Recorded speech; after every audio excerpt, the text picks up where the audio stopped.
When you're in the Marine Corps, you're in a bubble because you see the outside world, but it's like being in a glass dome because you see it, but you don't really care.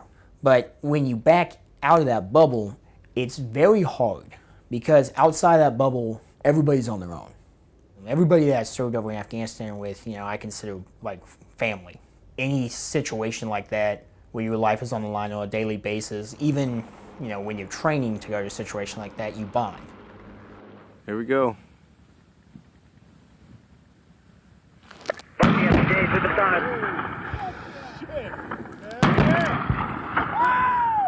There it is, right there. You spend almost 24 hours a day in constant contact with the people in your unit.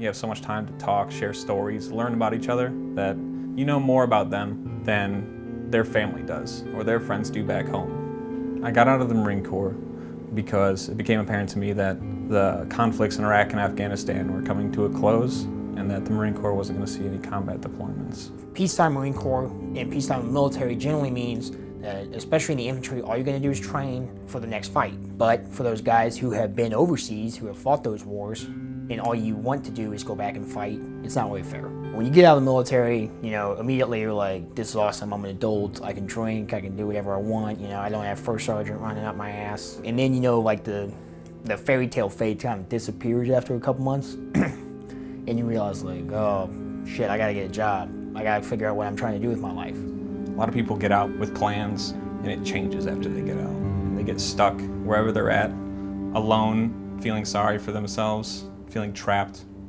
and without the support of their brothers around them, it can be a very dark spot.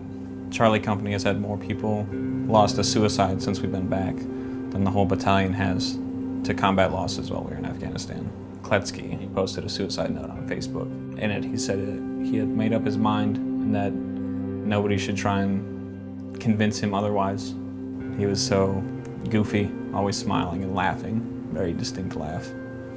One night you're studying, scrolling through Facebook, and you notice that your friend decided to kill himself, so it just comes out of nowhere. A lot of people get out and they don't know what to do. A lot of guys feel very alone, and that's why they kill themselves. They don't know what to do. Sean is older than me. He was a very happy guy, always joking around. He killed himself on September of 2015. I feel like he just felt like he was alone. I've lost, 4 brothers to suicide. Every single one was a surprise. I mourn their loss, but I'm also angry about it.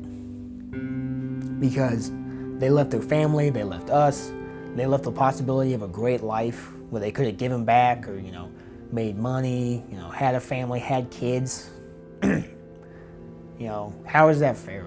I feel like the VA, for the most part, they try, but it almost seems like they're understaffed and underfunded to deal with the amount of problems in the veteran community. In a warrior culture, especially Marine Corps, you're not going to tell people, hey man, I'm having some bad thoughts. Or hey man, I cried myself to sleep last night for no reason. Or I read this story about Afghanistan and I literally couldn't function for like 2 hours.